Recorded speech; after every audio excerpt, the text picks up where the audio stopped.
Iniciamos mais uma edição do Dimensão Total na TV, em nova fase nos próximos dias. Estou aqui com o Dr. Mourão Cavalcante, que é médico psiquiatra, professor universitário, antropólogo e escritor. Dr. Zé Maria Filomeno, que é colunista do jornal O Estado, advogado, colunista do jornal O Estado, advogado, economista, debatedor do programa do Fernando Maia na Rádio Assunção. Lembra o WhatsApp do programa? Mande sua sugestão para a nova fase aqui do Dimensão Total na TV. 999-2511-22. Assista o programa no nosso portal na internet, portalrodabas.com.br. Reveja qualquer programa anterior entrando no site da TV Mais, tvmais.org. Doutor Mourão Cavalcante, vamos aí para os assuntos da semana. Tem muito assunto. Vamos tratar de um assunto aqui geral. Doutor Mourão, eu estou preocupado com a seca novamente. Sabe por quê? Porque foi divulgado agora um levantamento que no Ceará nós estamos com 15 açudes totalmente secos. Nós temos aqui no Ceará 100 abaixo de 25% da sua capacidade. Só 2 açudes estão na sua quantidade normal para esse período. E o consumo das ligações aumentando.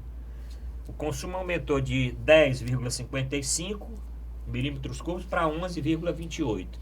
E a transposição, hoje é manchete aí dos jornais, a transposição do Rio São Francisco vai ser adiada a sua conclusão mais uma vez. E aí, vamos ficar sem água? Se não tem água, fica seco, né? É elementar. O que nós podemos dizer é que, como a população aumentou, o consumo de água aumenta. Seja pelo consumo próprio, isto é, escovar os dentes, tomar banho, lavar as roupas, como também na produção de alimentos, né? Cada vaca que consome, que produz mais ou menos 25, 30 litros de leite por dia, ela consome por dia uns 100 litros d'água, não só para o leite, como também para a própria vida dela. Então, tudo isso são elementos acrescidos a uma realidade que já é uma realidade de carência, no caso, a falta de água. 2 aspectos eu queria mencionar e destacar. O primeiro é que um amigo que é agrônomo disse que em boa parte da região jaguaribana, as carnaubeiras, as carnaúbas estão morrendo. Claro, o né? que é algo de estranho, porque é uma planta típica da região e que nunca sofreu. A explicação que ele me deu e que me parece convincente é que nos tabuleiros, que é aquela região lá, não é, que é do chamado aluvião do Jaguaribe, a água agora é buscada com uma grande profundidade, onde as raízes desses vegetais não alcançam. Por quê? Porque estão sendo perfurados muitos poços profundos naquela região. Então, o lençol freático está secando. A segunda ideia que eu gostaria de mencionar é que grande parte dos nossos açudes sofrem um intenso problema de assoreamento. O que é? A água do inverno, a água quando ela vem, por não ter muita vegetação mais, ela leva tudo de roldão. E para onde é que vai esse barro, essa terra? Vai para dentro do açude, porque a água é estancada. Então, cada vez que vem água, vem também terra, vem também barro, etc. Daqui a pouco, aquilo que seria o depósito do açude já não tem mais, porque foi completamente coberto pela terra. Então, seria uma ação imediata do governo do estado, por exemplo, e dos municípios, arranjarem tratores para fazerem o desassoreamento, isto é, afastar essa terra para longe do açude, para que ficasse maior o espaço para armazenar água. Hoje, a quantidade de água armazenada por esses açudes é ínfima, porque a grande parte foi ocupada pela terra, pelo barro. Então, agora que está seco, seria um ótimo momento para esses tratores afastarem essas terras para outros lugares, até talvez reforçando a parede ou coisa do tipo. Na Índia, os açudes têm pequena lâmina de água. Por quê? Porque eles cavam verdadeiros porões de 10, 15 metros, que é para poder armazenar mais água. Qual é o objetivo do açude? Não é guardar água? Então, quanto maior for a bacia, maior a água guardada. Elementar, meu caro Watson. Doutor Zé Maria, e um trabalho aí da nossa CAGES de consumo consciente, né? Porque todos os anos é isso. A salvação do Estado seria realmente a transposição chegando, mas está dizendo agora que talvez no ano que vem essa transposição vai ser concluída. Vamos ficar novamente com essa dificuldade de água? Eu acho que sim. Isso já é recorrente. Todos os anos, nesse período agora de outubro, novembro, que os açudes começam realmente a entrar naquela reserva mínima, né? Já que o período chuvoso é no primeiro semestre, ficamos aí nessa expectativa, nesse temor aí de desabastecimento. Essas providências todas, como as que o doutor Mourão lembrou, os técnicos, os engenheiros agrônomos, os engenheiros dos órgãos sabem, né? Não é feito por uma questão, não entendo, né? Não entendo porque essas providências não são realizadas já como políticas aí do Estado. Agora, nós só vamos ter realmente uma situação mais tranquila, mais estável, quando a transposição estiver concluída e quando o governo, né, adotar medidas que deem mais independência hídrica, né, ao Estado, aos estados do Nordeste principalmente, né, que não se precise mais depender tanto, né, das questões pluviométricas. O governo Bolsonaro, né, ainda na campanha, ele anunciou que pretende desenvolver ações, até em parceria, inclusive em parceria com o Estado de Israel, que é altamente desenvolvido nessa questão de combate à seca, já que eles também convivem numa região de mais desértica do que a nossa, mas desenvolveram, né, tecnologias muito avançadas de dessalinização.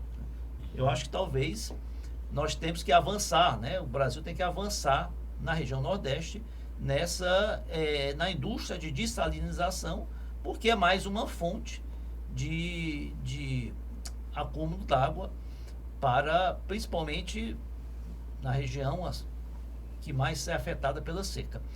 Outra questão que tem que ser feita, outro ponto é o fortalecimento do DENOX, né?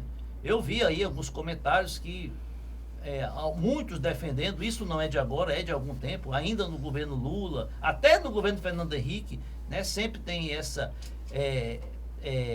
conversa de se extinguir o DENOX, né? Que o DENOX seria hoje uma fonte aí de corrupção, de indicações políticas, né, que perdeu o seu propósito inicial.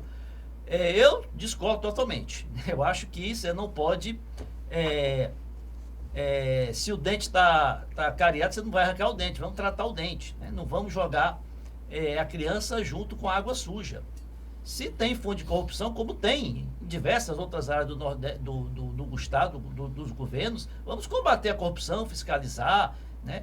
Tirar a política de dentro do DENOX, fazer indicações técnicas, mas é um órgão que tem que ser valorizado, que é fundamental. Se a seca ainda está aí, nós vamos extinguir aquele órgão mais importante de combate à seca, né?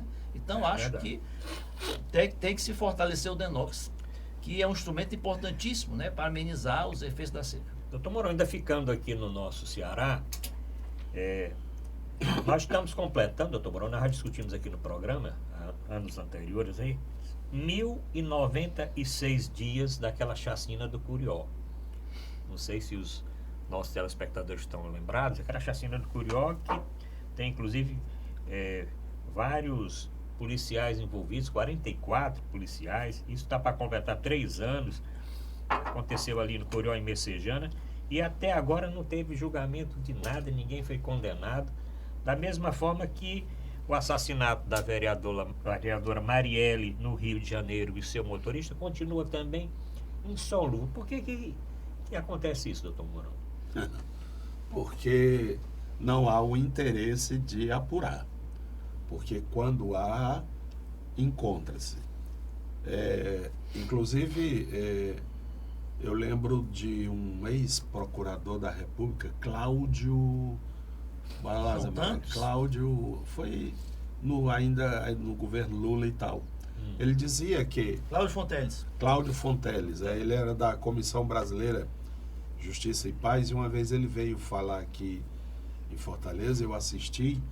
Ele disse que, apesar de, por exemplo, Paulo Salim Maluf ser considerado um ícone da ladruagem, né, da corrupção, nunca o Maluf foi condenado ou pego ou aberto um processo até as últimas consequências.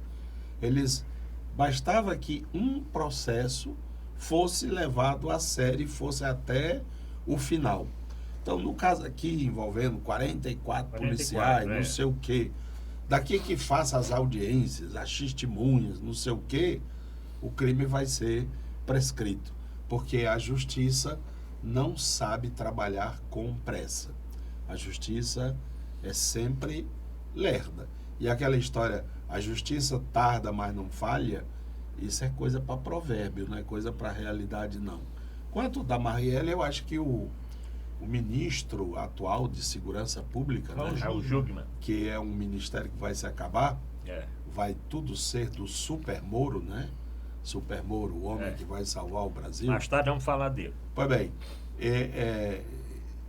ele disse, o Raul Jugman, que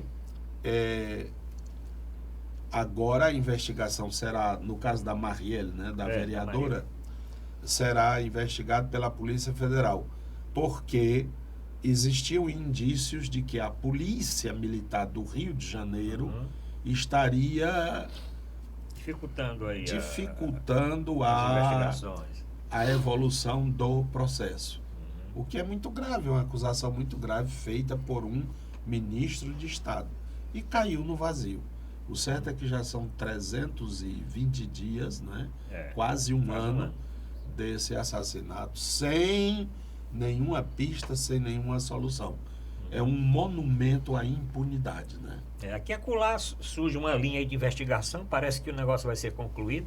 Prenderam lá um cara que já estava preso, estava solto, e que tinha vereador envolvido, depois passaram que eram os deputados que tinham a ver com o negócio. Eu sei o seguinte, que até agora nada, e parece que está tudo na estaca zero.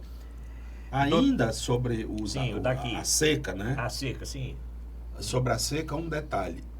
Esse negócio dessa manchete no jornal, não haverá verbas para a transposição esse ano, é uma bofetada na bancada federal do Ceará, na que está saindo e na que está chegando.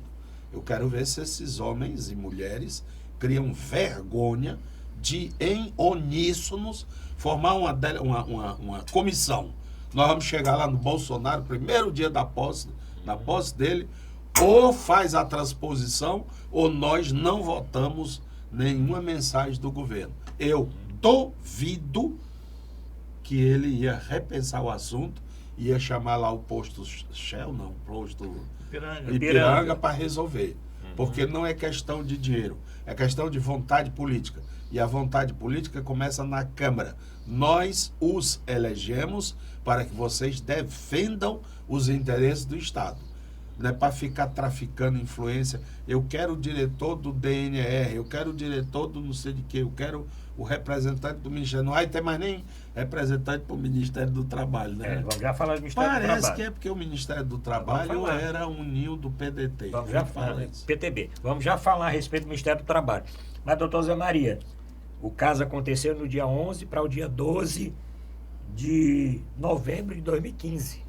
E ainda está sem solução. Olha, não, logicamente que existem crimes que são desvendados rapidamente, tem crimes que demoram a ser desvendados, tem crimes que não são desvendados nunca. Às vezes é por falta de interesse dos órgãos policiais, às vezes é por pressão de interesses contrariados. Eu acho que nesse caso da Marielle, existe muito interesse, porque o assunto teve repercussões internacionais e há uma grande tarefa, desde o primeiro dia do crime, tentando apurar, e há também envolvidos milícias, né? Já se anunciou que tem milícias influenciando, né, para que as investigações não prossigam. Há interesses contrariados de políticos do Rio de Janeiro. Então, é algo ainda muito, muito nebuloso. Agora, nem sempre, né, vamos fazer a justiça, nem sempre é uma questão de obstrução propositada, né? Tem crimes que não são desvendados nunca. Eu lembro que no Rio de Janeiro, anos atrás, acho que tem mais de 40 anos, né? Teve um menino lá que foi sequestrado, Carlinhos, caso Carlinhos, lá no Rio de Janeiro. Famoso. Já até hoje não se encontrou o corpo, não se sabe, né, o paradeiro da criança. Como tem também o caso daqueles prefeitos de São Paulo, né? Acho que era prefeito do PT, que foi assassinado, de Campinas, né? Até hoje também, com toda a repercussão política do caso, não se teve aí não se desvendou. Na realidade, a impunidade é uma questão muito séria no Brasil. Só 8%, né, dos crimes contra a vida, né, homicídios ou tentativa de homicídio, são realmente punidos com condenação. A grande maioria acaba ou não é totalmente elucidado, ou prescreve, como disse o doutor Mourão, né, ou o culpado acaba fugindo. Vamos fazer agora o nosso primeiro intervalo, doutor Mourão. Daqui a pouco nós voltamos com os próximos assuntos aqui do dia. Voltamos já.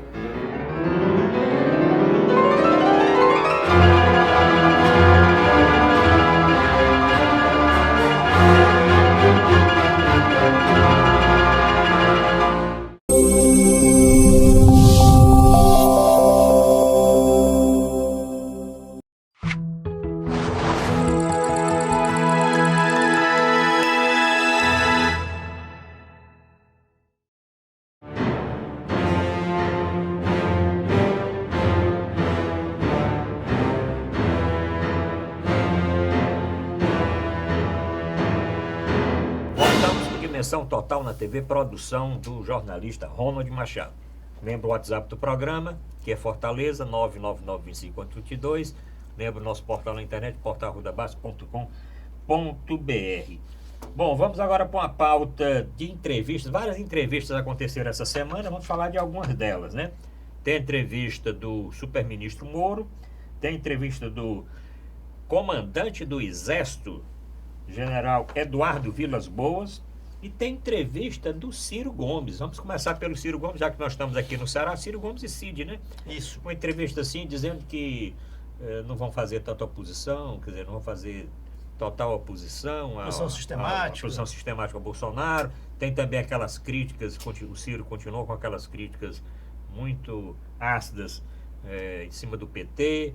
Querem formar um novo bloco a ideia é formar um novo bloco de oposição, inclusive excluindo muito provavelmente o PT desse bloco. Doutor Mourão, e aí, essas entrevistas? Vamos começar pela entrevista do Ciro, né? Que ele deu à Globo News, né? Isso. Programa lá do... O Ciro foi a Globo News e o Cid Gomes deu também ao SBT, eu acho que o programa Poder em Foco, né? Pronto. Foi ao ar vamos começar. domingo à noite. Doutor Mourão, e aí? Essas entrevistas do Ciro e Cid? Eu tenho a impressão que elas têm repercussão porque, de alguma forma, o candidato foi o terceiro mais votado, né, numa disputa em que quase todos os candidatos ditos tradicionais naufragaram, né? E ele, então, se sente com o direito de pleitear a liderança da oposição. Eu diria que será uma tarefa hercúlea, de Hércules para frente. Porque, primeiro, ele terá que desconstruir a imagem do PT ao longo da história do PT. O PT, apesar de estar no poder, ele conseguia uma artimanha que era como se estivesse na oposição, não é? Muitos discursos dos parlamentares e dos líderes petistas davam a impressão que eles nunca saíram da oposição. E, sobretudo, depois que afastaram a Dilma, é que essa posição de contrário fez-se mais nítida, inclusive também pelo episódio da condenação e prisão do Lula, que continua preso, né? Eu estive vendo há uma semana atrás, no jornal O Povo, uma longa reportagem, 2 páginas, com o indivíduo, parece que é carioca, que foi o indivíduo que naquele famoso sequestro do Aloysio, pegou o do Aloysio, né, pelo pescoço com a faca, não sei o quê, e fugiu, né, tendo o do Aloysio como refém, e depois ele participou de uma série de outros crimes. Enfim, está preso esse homem, 50 e parece que já próximo aos 50 anos, o que é raro entre pessoas que se confrontam com a lei, não é? A perspectiva de vida deles é em torno de, no máximo, 30 anos. Esse já está quase com 50. E que também faz revelações sobre sua participação em facções. Pois bem, esse homem com este perfil tem 2 páginas no principal, um dos principais noticiosos do Nordeste, Jornal O Povo, com chamada de primeira página. E o Lula não tem, né? Então tem uma justiça no Paraná e tem uma justiça no Ceará. Como é esse negócio? Certo? Então, querer tomar do PT a oposição, o papel de oposição só no gogó, vai ser preciso muito gogó. Essa é a primeira tarefa deles. A segunda, se confrontar com o governo, do qual o governo local tem adeptos desse novo governo Bolsonaro. E se a crítica torna-se contundente e redundante em cima do PT, eles estão batendo na cabeça do governador do estado, que, até prova em contrário, é do PT. Como é que fica esta convivência? Ou será que, por estar começando um novo mandato que não será mais possível reproduzir, já é hora da apartação? Porque tem uma hora que a vaca sente que deve deixar o bezerro, né? É quando ele vira garrote. Será que o Camilo está virando garrote? É isso é que vamos ver. Doutor Zé Mário, o senhor que leu as entrevistas, que assistiu às entrevistas, que o senhor podia falar dessas 2 entrevistas e dessa posição do Ciro, que tem sido criticado por alguns partidos de esquerda, principalmente o PT, né? Como sendo uma posição que, no lugar de unir a oposição, divide. Bem, da mesma maneira que há disputa pelo poder, né, pela situação, por cargos, por ministérios, né, também há disputa do lado da oposição, né, para quem protagoniza de forma mais efetiva a oposição ao governo. Eu achei as entrevistas, tanto do Ciro Gomes na Globo News quanto do Cid, né, no SBT, muito moderadas, no sentido de que eles demonstraram, né, muito sintonizados assim no teor do que falaram, que estão construindo, né, um bloco de oposição com outros partidos do mesmo centro ideológico, no caso de centro-esquerda, com o PPS, com a Rede, né, da Marina Silva, com o PCdoB, falaram até no Podemos, né, e alguns outros partidos, né, que vão fazer também oposição ao Bolsonaro, mas uma oposição construtiva, né? Não aquela oposição que o PT já anunciou, que já está fazendo, radical, né? Do quanto pior, melhor, aquele tipo de posicionamento de que se há governo e eu sou contra. Inclusive o Cid usou até essa expressão. Entendem eles que, apesar de fazer oposição, de terem sido oposição, inclusive, a campanha toda ao Bolsonaro, tem que se reconhecer que ele ganhou a eleição por 55% e que o presidente tem um apoio popular e no início de governo ele merece, né, um certo crédito, né, e que, inclusive, que as propostas que forem coincidentes com aquilo que pensam, né, vão do Bolsonaro, apresentadas pelo Bolsonaro, vão aprovar. O Cid até mencionou essa questão aí da fusão de ministérios, né?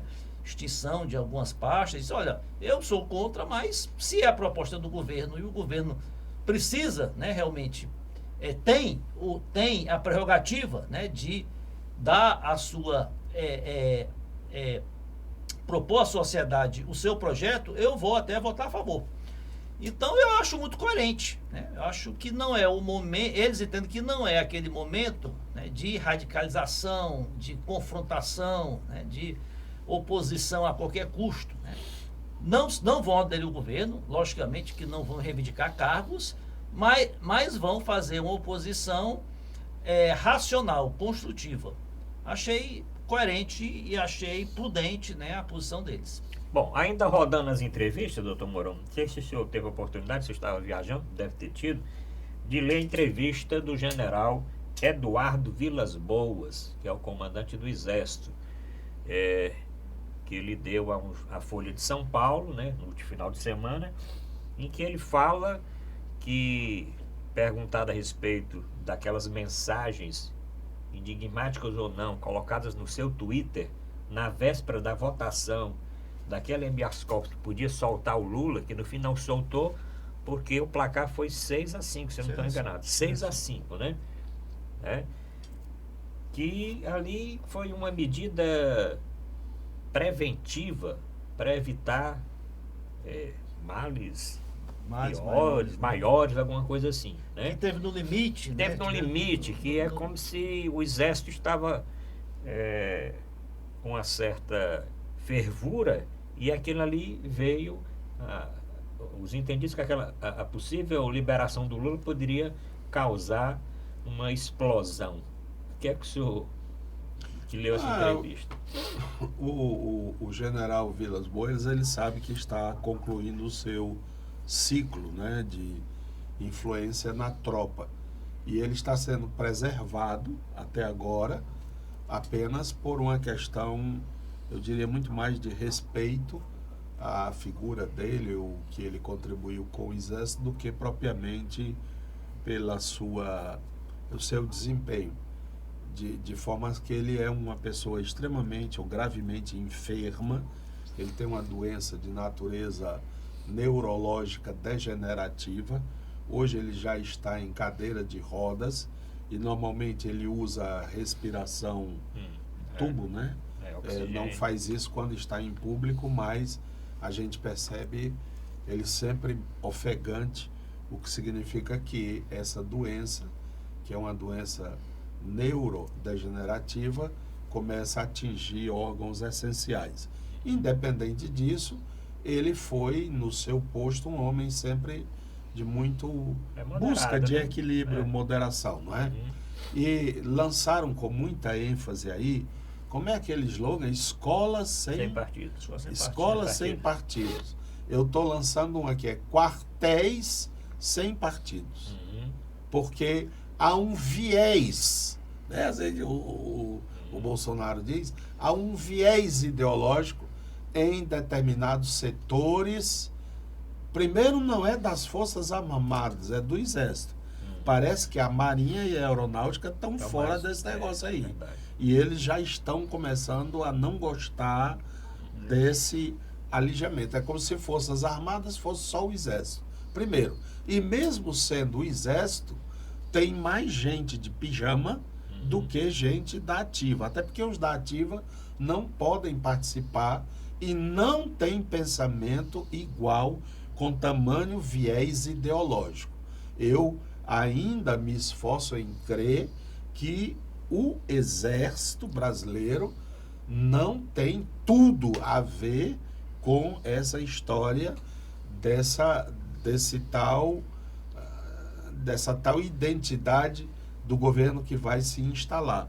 Eu acredito que são alguns militares, boa parte dos militares, que defendem ideias desse tipo. Mas assim como estão pleiteando escolas sem partidos, né? Eu diria também quartéis sem partidos e sem viés ideológico. Doutor, é interessante que a repercussão tanto do vice-presidente eleito, o general Mourão, Hamilton Mourão, ele deu declarações não concordando com o general Eduardo Vilas Boas. De jeito nenhum, ele não concordou. Não concordou. E a repercussão também... Não concordou Não como? concordou Com o quê? em que tem esse risco do Exército ter esse viés ideológico, porque o general... Pois é, mas ele não concordou. Discordou, inclusive hoje, dessa semana, da própria Folha de São Paulo, a jornalista Mônica Bergman tem uma entrevista com o general Mourão, dizendo que discorda totalmente da entrevista do general Eduardo Vilas Boas. Mas também a repercussão no Supremo Tribunal Federal não foi boa. No dia da votação já não foi, né? Porque, se eu não estou enganado, o Celso de Mello, no seu voto, que foi favorável, inclusive, à soltura do Lula... O Celso de Mello foi favorável? Um deles lá, né? Eu tenho que recordar, porque foi 6-5. Um que foi a favor já citou estas mensagens, essas postagens do general Vilas Boas na véspera, porque aconteceu exatamente na véspera. A votação do habeas corpus do Lula durou 2 dias, né? Foram 2 dias de votação. E 2 semanas, né? Porque teve 2 dias separados pela semana, porque isso. Não foi 2 dias consecutivos, mas 2 dias de votação no Supremo. Doutor Zé Maria, a entrevista aí, a repercussão com o Mourão, vice-presidente, repercussão no Supremo e a entrevista do general Vilas Boas. Existem 2 leituras em relação a essas manifestações, né, do general Vilas Boas. Uma é de que ele deu essas declarações na véspera da votação do habeas corpus, que pretendia soltar o ex-presidente Lula, como uma forma de coagir, né, os ministros do Supremo, uma ameaça velada de uma rebelião militar, caso o habeas corpus fosse concedido. Essa é uma leitura, né? A outra leitura é que ele estava, pelo contrário, tentando apaziguar os ânimos na caserna, né? E alguns militares que encontravam-se assim muito descontentes, né? Entendendo que o Brasil passava por uma crise institucional e que o combate à corrupção era um valor muito significativo e que o Supremo não poderia fugir dessa responsabilidade, e soltar o Lula seria uma demonstração que a impunidade estaria prevalecendo. A outra leitura é essa, né? Eu não acredito que nenhum dos ministros do Supremo tenha se sentido coagido com essas declarações. Você acha que o Celso de Mello se sentiu coagido? Marco Aurélio Mello, que votaram, né, pela liberação. Gilmar Mendes, também votou Rosa a favor. Weber, Contra. Carmen Lúcia, nenhum deles tenha se sentido mudado o seu voto em função dessas declarações. Mas nem por isso lhe dava o direito. Não lhe dava o direito, né? Agora, essa declaração que ele dá hoje, que o Exército, eu não sei se ele falou exatamente do Exército, né? Que os ânimos estavam no limite, né? Confirma que realmente a intenção era essa mesma, né? Agora, eu não acredito que ele tenha tido êxito, não. Agora, a realidade é de que, inclusive, os comandantes militares têm declarado isso, que o governo Bolsonaro não será um governo militar, de forma alguma, é um governo civil, né? Presidido por um militar da reserva, ex-militar da reserva. Então, a realidade é essa. O Brasil não há qualquer risco, né, de uma rebelião, intervenção militar, ou que a instituição das Forças Armadas venha de alguma forma pressionar o Executivo ou algum dos poderes da República de forma decisiva. O Brasil, graças a Deus, superamos isso. O que é certo é o seguinte, né, doutor Mourão? Deu mais combustível para aqueles, inclusive do PT, que consideram a prisão do Lula uma prisão política, né? E a outra coisa, com relação à pressão, também acho que não deve ter tido essa pressão, mas um voto que causou estranheza, porque esta votação falava em prisão em segunda instância, né? Tá certo? Quer dizer, o argumento era que o Lula ele estava preso após ser condenado em segunda instância e que a Constituição, não, embora já tenha tido outras votações. A Rosa Weber, que sempre foi contra a prisão em segunda instância, nesta votação, tá mas certo? já há algum tempo ela antes ela já tinha declarado. E o Gilmar Mendes o inverso, né? O Gilmar Mendes, que votou a favor da segunda instância, também mudou o voto. nessa votação aconteceu isso. Doutor Moral, alguma coisa mais dessa entrevista? Que tem mais entrevista para nós falarmos aqui. Não, eu acho que chega, né? Ele deveria estar quieto no lugar dele, aguardando o momento de passar. Não Já precisava tá de da pijama entrevista, praticamente. Né? Pois é. Olha, falando Já era para estar, não é? Ele não está ainda de pijama, Aham. porque o presidente Temer pediu, pelo amor de Deus, que ele ficasse. Porque havia dificuldades Substituir, né? de substituí-lo, né? Bom, vamos E por esse contorno Aham. também que ele dá de mais ou menos moderado e tal. Mas na hora de mostrar os dentes, ele também mostrou. Verdade. É o que resume a história, né? Bom, vamos... Eu continuo com o meu slogan. Aham. Escola sem política, quartel sem política. Sem viés ideológico. Pronto. Vamos fazer logo o nosso segundo intervalo. O terceiro bloco, vamos falar de outra entrevista do superministro Moro. A entrevista que ele deu depois de ter sido escolhido e a entrevista principalmente que ele deu ao Fantástico no domingo passado, né? Entrevista longa, inclusive, que ele deu ao Fantástico, e algumas declarações que ele deu, principalmente aquela mais polêmica, em que ele fala do Caixa 2 e do ministro já escolhido da Casa Civil, Onyx Lorenzoni. Voltamos já.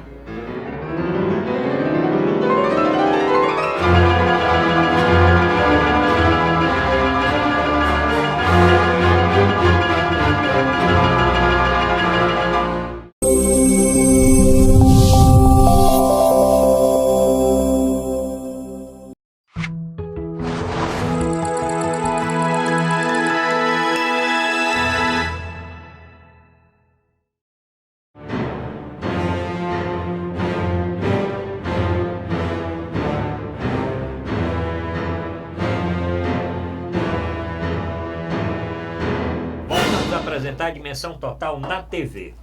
Nosso programa está nessa fase de reformulação. O senhor telespectador, a senhora pode encaminhar sua mensagem para o nosso WhatsApp, aqui é Fortaleza 85 999251122, sugerindo alguma mudança para o próximo mês aqui no nosso Dimensão Total. Mesmo também o nosso portal na internet, portal.arrudabaixo.com.br, para o telespectador assistir o programa ao vivo, rever os programas anteriores. E o site da TV Mais, tvmais.org, para assistir também o programa ao vivo.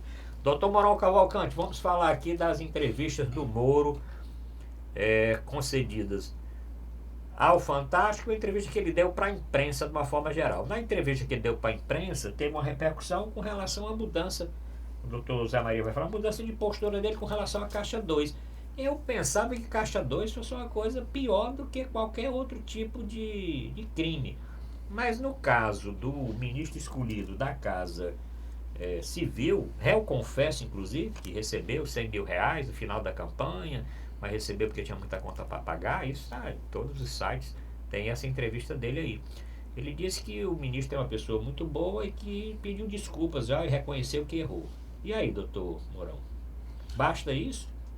Dentro da moral cristã, sim. Para que haja o perdão, é preciso que se peça, né?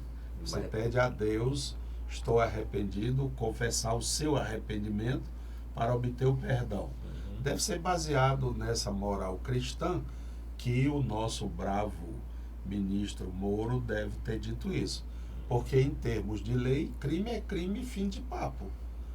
Aí a gente precisa saber qual é a dele, né? Aliás, há muito tempo que a gente não sabe qual é a dele, porque se a pauta é realmente o jurídico, ele está longe de assim se postar.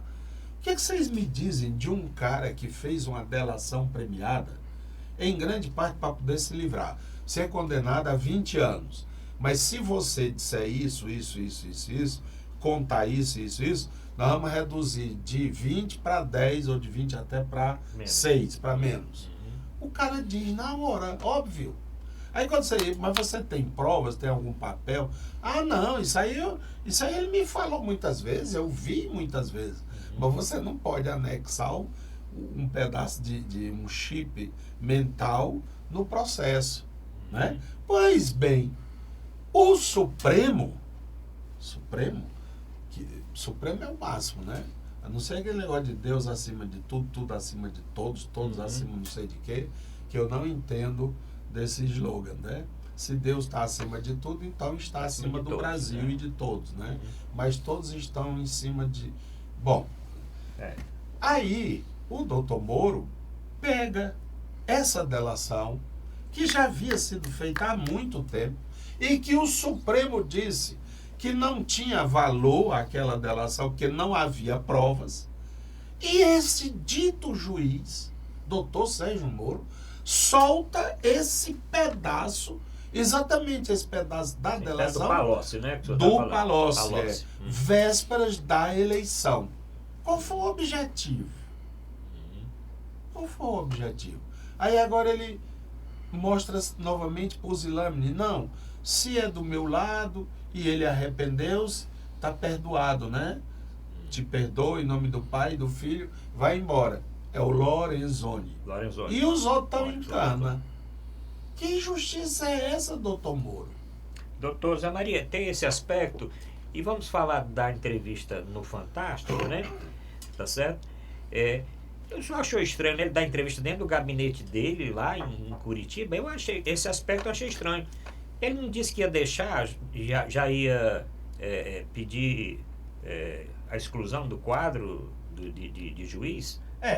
A partir do momento em que ele anunciou que iria aceitar o convite para ser ministro da Justiça, ou seja, adentrar no Poder Executivo, obrigatoriamente tem que se desligar de todas seus vínculos, né, com a magistratura, tanto de caráter oficial como prático, né, tanto que ele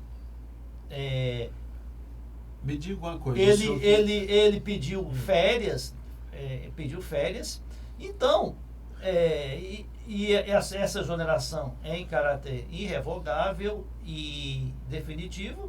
Achei inconveniente ele dar uma entrevista, já como ministro da Justiça nomeado, no gabinete da Justiça Federal, do seu gabinete lá, como titular da 13ª Vara. É simbolicamente totalmente incoerente, né? Agora, o Sérgio Moro, logicamente, que quando aceitou ser ministro da Justiça, sabia muito bem que ele não estava aderindo a um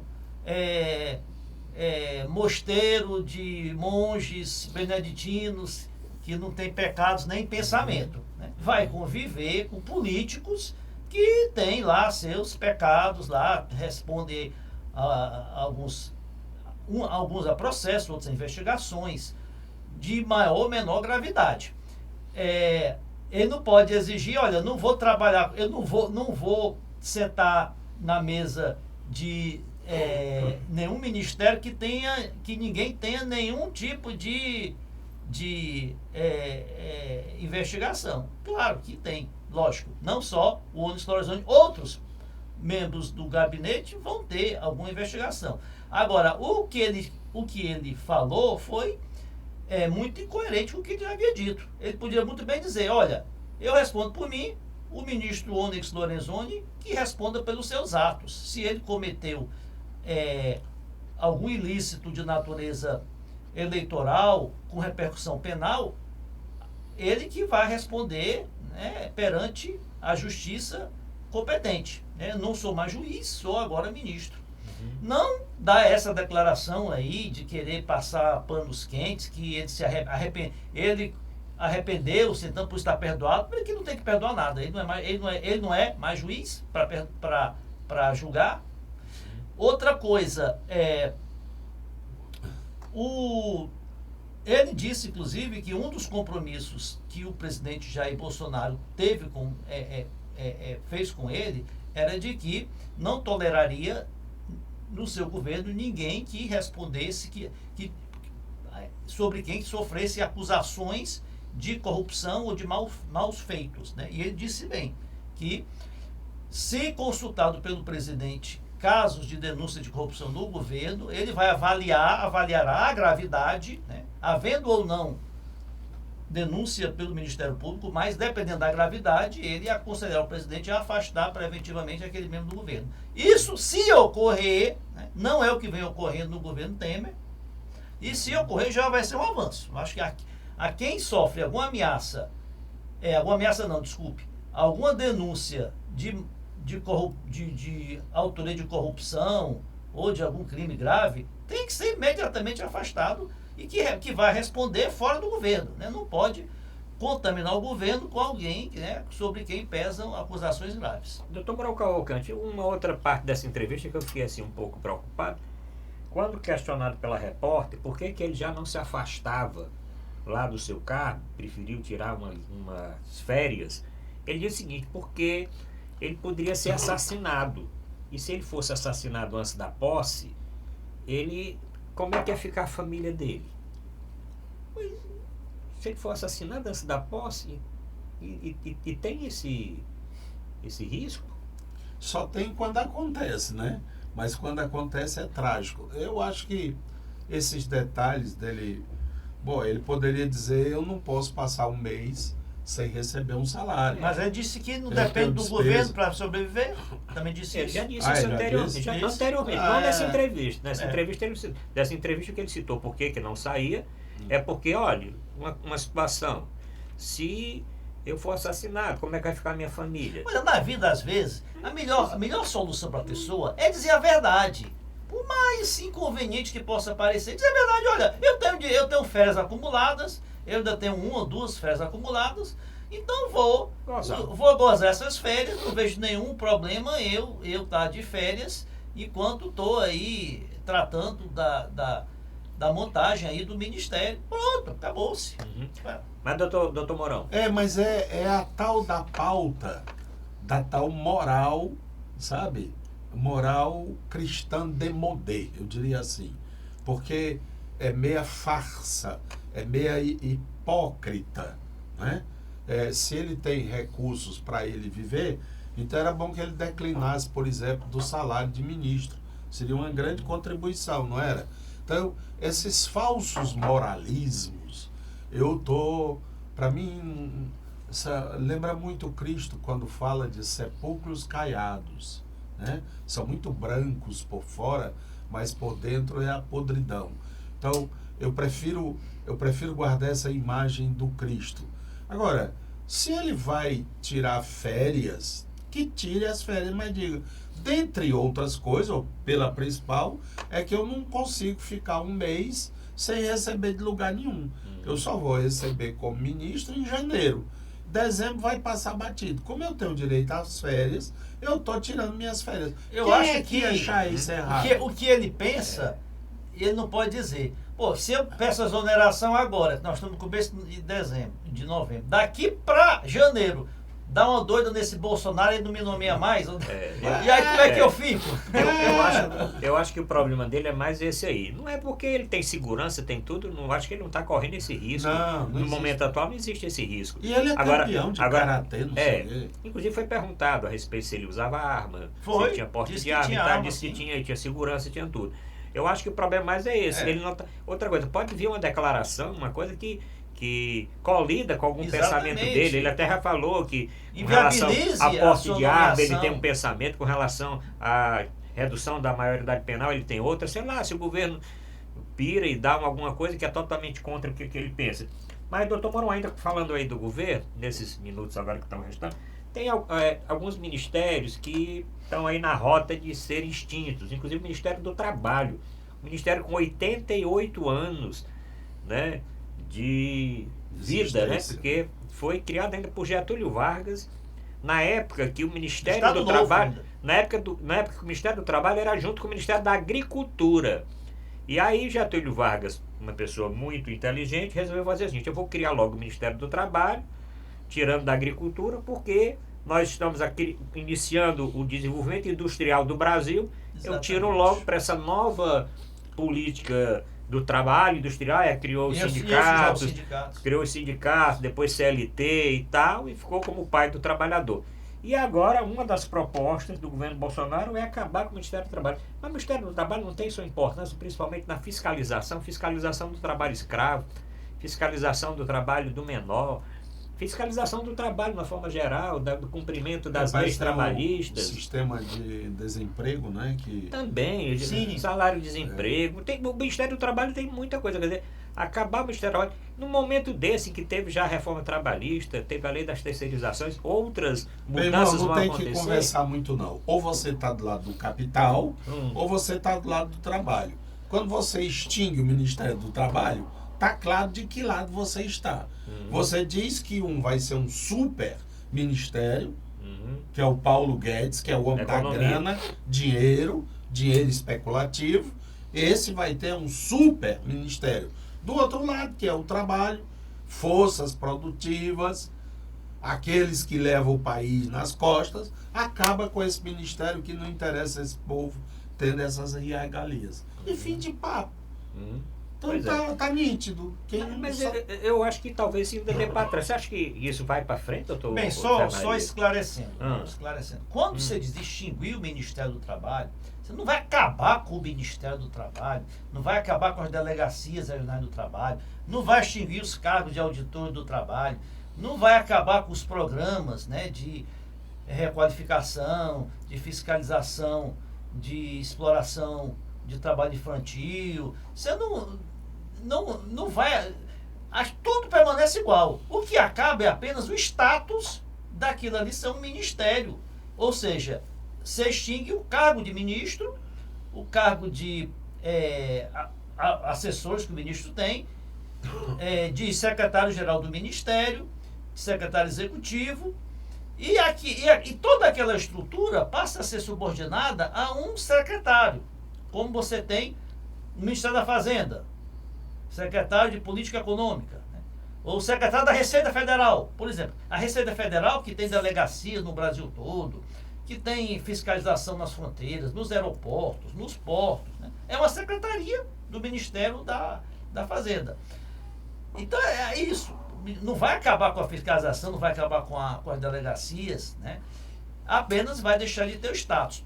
Eu sou até favorável a que se enxugue a quantidade de ministérios. Né? Acho que o Brasil, por questões políticas, né, para agradar partidos, para contemplar partidos com ministérios, né, foi-se ao longo aí dos últimos anos. Isso não foi só o governo do PT. Né? O PT realmente criou mais de 10 ministérios. Desde o Tancredo Neves, né, quando ganhou aquela eleição indireta, que acabou assumindo o Sarney, já se criaram ali 4, 5 ministérios para agradar vários políticos. Lembro do Ministério da Desburocratização, foi até o nosso Paulo, ainda foi do governo militar que foi criado. Depois foi criado o Ministério da Reforma Agrária, né, que não tinha. O Ministério da Cultura também, Cultura acho que já tinha. Agora, sou favorável a que se enxugue.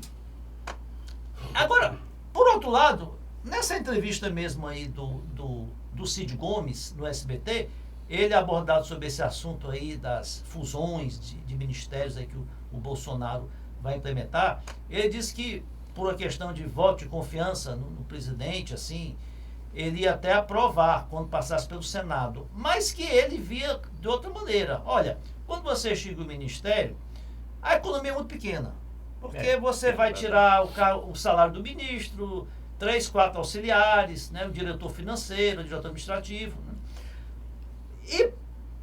Mas aquela pasta passa a perder, não tendo status de ministério, ela perde ênfase, né? Ela fica, aquele tema, né, aquelas ações, né, passam a ser relegadas em segundo plano. Então tem esse lado aí. Por exemplo, eu sou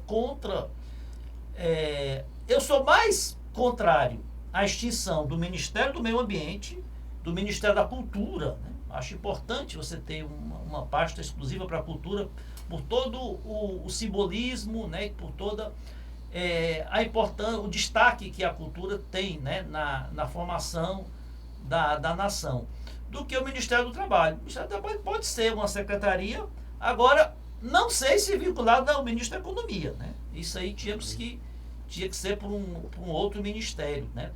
A Previdência também, né? Nós não esquecemos também que o Temer extinguiu o Ministério da Previdência, porque o Temer também teve o seu subministro da Economia, que era o Meirelles, né? A Previdência passou a ficar com o Meirelles e vai ficar com com o Paulo Guedes agora. Bom, o senhor mesmo falou aí, se não tem muita economia extinguir, eu acho que extinguir o Ministério do Trabalho, tem isso que o doutor Mourão falou, principalmente se as atribuições, ou se o chefe, se o ministro, que o Ministério, quer dizer, o que restar do Ministério do Trabalho, tirando esse status, vai ficar com o Ministro da Economia.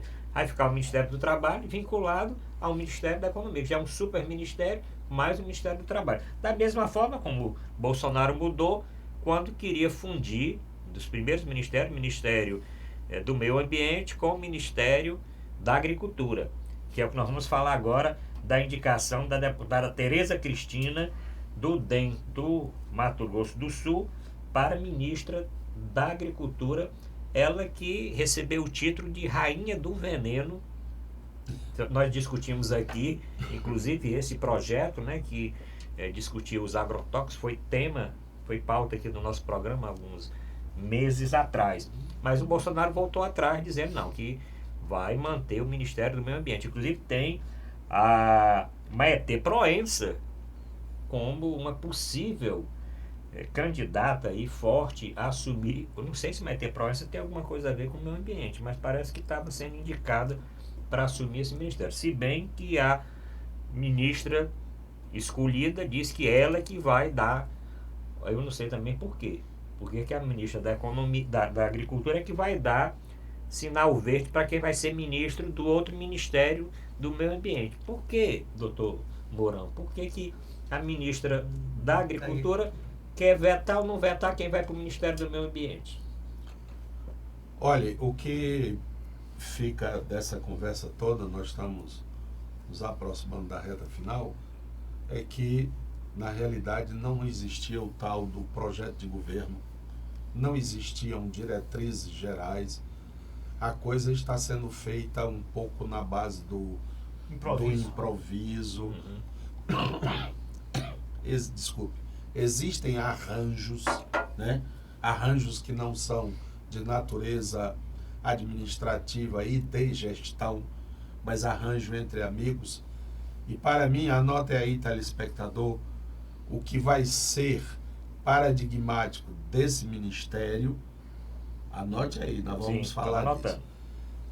Se o doutor Messias, Bolsonaro, doutor Messias, for na onda de criar um ministério da família, um ministério para dar ao senhor Magno Malta. O nome que ele vai dar não importa. O que importa é dar a um senador que foi rejeitado pelo seu povo, do Espírito Santo, o mandato de senador. Aí vai o presidente da República e dá um cargo de ministro a esse fulano. A partir daí a gente vai ver para onde é que nós estamos indo. E essa história, eu não vou fazer oposição, senão uma posição construtiva. Mas, na hora de escalar o time, se você não dá palpite, depois que a bola tá rolando no meio de campo, é que você não vai dar, ou não é? E aproveitando... por isso é que o frisson da convocação da seleção, não é? Sim. Se o cara chama 3 goleiros fuleiragem, lógico que você vai temer os gols, não é? Se você chama uns atacantes perna de pau, você vai temer que não vai ter gol pro lado de lá. Então, é um pouco isso que nós estamos assistindo. Não, vamos chamar aquele que ele é do Corinthians, a torcida do Corinthians é não sei o quê, não sei o quê. Será, me veio agora uma ideia, será que os Ferreira Gomes, que são políticos aí tão experimentados e calejados, experientes, não estão adotando essa posição mais moderada, temendo algum tipo de retaliação do governo Bolsonaro ao Camilo, ao governo do estado do Ceará? Estão se lixando para o Camilo, como sempre se lixaram. O Camilo é que deve se preocupar com eles, mas não eles com o Camilo, é diferente. Mas nós vamos ver isso no próximo programa. Mas o doutor Mourão falou aqui de esporte. Fortaleza campeão da Série B. O nosso especialista, doutor Zé Maria Filomeno, vai fazer aqui uma mensagem. Nação tricolor está de parabéns, né? Deve comemorar muito A festa no sábado à noite foi grande. No domingo, eu assisti lá a carreata da delegação time, né? Quando chegou. do time quando chegou, foram lá para o aterro da Praia de Iracema.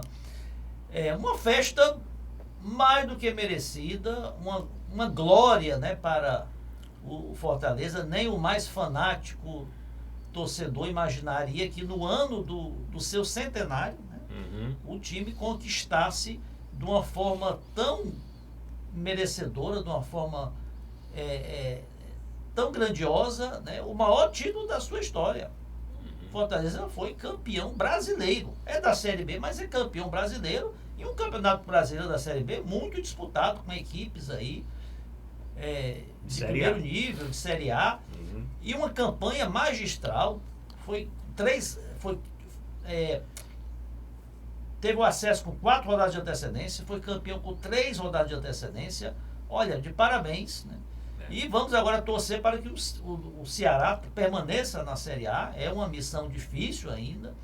E nós teremos ano que vem, né, um fato inédito, ter os nossos 2 principais clubes disputando a principal competição do Campeonato Brasileiro. Vamos torcer para que isso aconteça. Doutor Moral Cavalcante, o senhor que é torcedor do... Porque aqui é o seguinte, eu torço Ceará, o senhor torce Fortaleza, o doutor Zé Maria está em cima do muro, desde que nós começamos aqui esse nosso programa. Porque o doutor Zé Maria tem funções aí...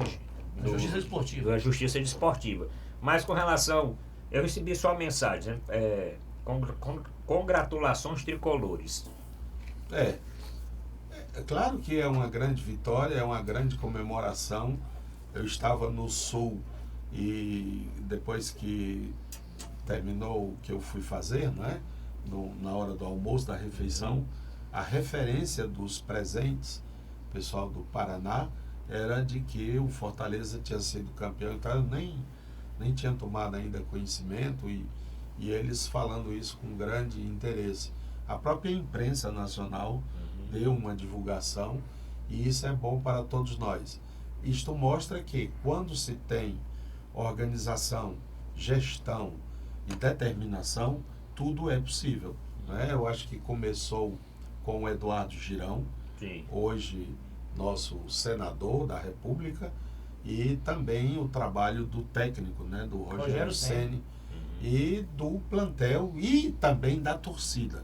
Porque um dia de terça-feira você encheu o Castelão, não é coisa pouca não. Então, tá de parabéns a torcida tricolor. E eu recordo os tempos em que eu era bem mais fanático, né, que ia a jogos toda vez que o Fortaleza jogava. Lembrei-me daquelas cores. Lembrei-me de Moésio Gomes, lembrei-me da charanga do Comecino. Lembrei-me de Croinha, lembrei-me de tantos outros jogadores, Lulinha, o goleiro, né, o Louro, que era lateral direito. Enfim, time de glórias e tradição. Fortaleza, tu és o campeão.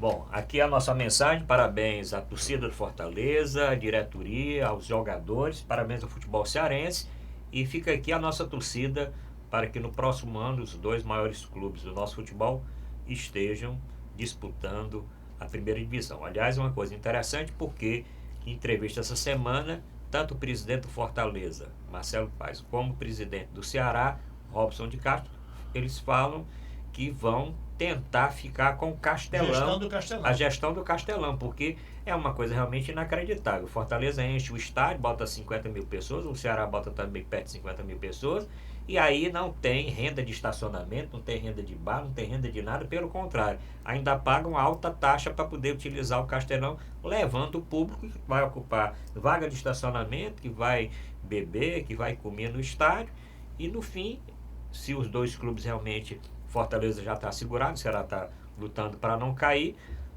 vai ser outra fonte de renda para os 2 clubes, porque nós vamos ter aí o dobro de jogos aqui, jogos entre times de Série A, né, que vai elevar bastante a renda. Não vamos esquecer do Ferroviário, campeão da Série B, campeão brasileiro também, campeão da Fares Lopes, 2 títulos desse ano do Ferroviário.